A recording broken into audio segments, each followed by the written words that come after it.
Salut tout le monde! Vous savez tous que j'adore les plantes, c'est vraiment des êtres vivants incroyables. Et certains doutent de l'intelligence des plantes parce que on considère toujours l'être humain au-dessus des végétaux.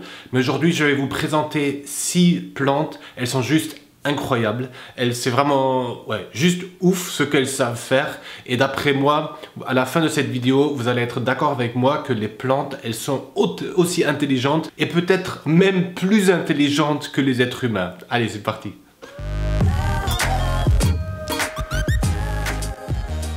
La première plante s'appelle la plante caméléon. C'est une liane qu'on trouve dans la forêt amazonienne.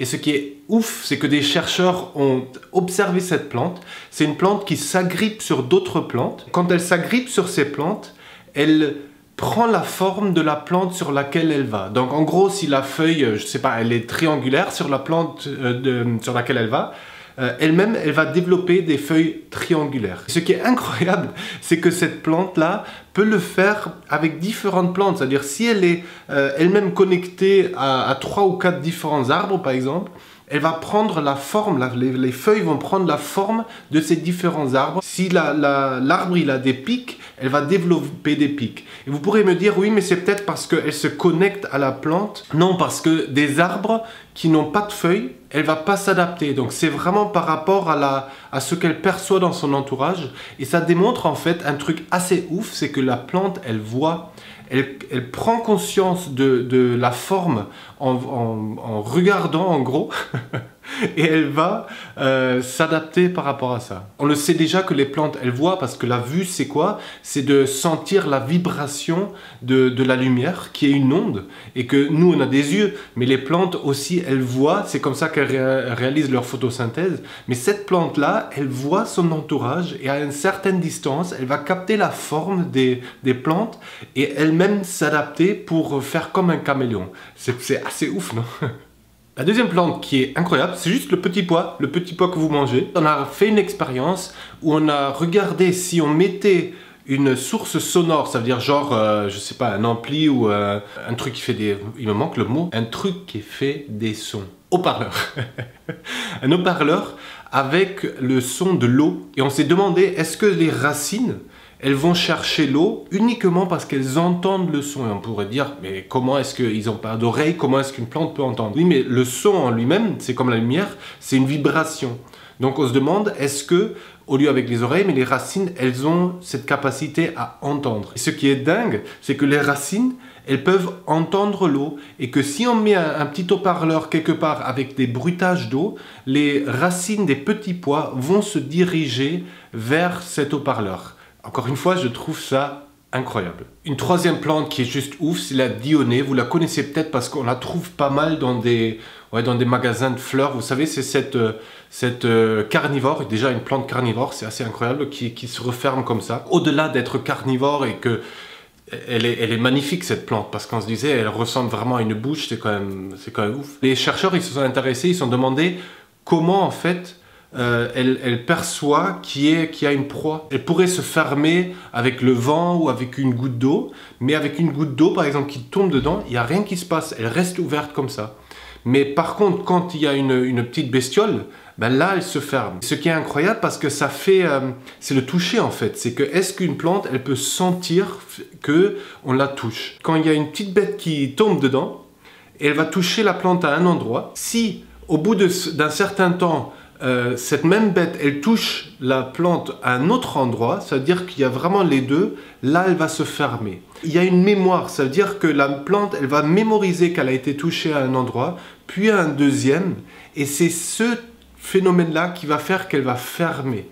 Donc c'est assez incroyable parce que non seulement elle peut ressentir physiquement une bête, mais en plus il y a une mémoire, ça veut dire qu'elle mémorise qu'on l'a touchée une fois et ensuite une deuxième fois.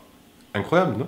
La quatrième plante qui est juste incroyable, et ça je trouve ça un principe assez ouf, c'est le tabac sauvage. Le tabac sauvage, il est régulièrement attaqué par des chenilles et qu'on pourrait dire le tabac sauvage doit tout faire pour éliminer les chenilles. En effet, il y a pas mal de stratégies pour attirer notamment d'autres prédateurs pour que les chenilles soient bouffées et pour qu'à un moment donné le tabac il puisse vivre. Mais le problème c'est que pour se polliniser, le tabac a besoin en fait du papillon qui sort de cette chenille.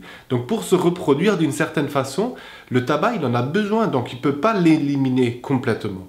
Et ça c'est vraiment extraordinaire parce que nous, tout le temps quand il y a une mauvaise herbe, on essaye de tout éliminer et on ne se rend pas compte que la nature, elle a toujours fait un truc dans les deux sens. Donc vous voyez, il y a une vraie intelligence parce que le tabac, oui, il a besoin de se protéger contre la larve, mais en même temps, il en a besoin. Donc, il y a une vraie notion de régulation, qui n'est pas une extermination des larves, mais une notion de régularisation pour pouvoir vivre finalement en harmonie. Ça s'appelle la tolérance. Donc, on est dans une notion de tolérance où je tolère que voilà, quelqu'un me bouffe mes feuilles, mais en même temps, je ne l'élimine pas complètement parce que j'en ai besoin. Le pommier, encore une plante incroyable, on pourrait croire que c'est juste un pommier.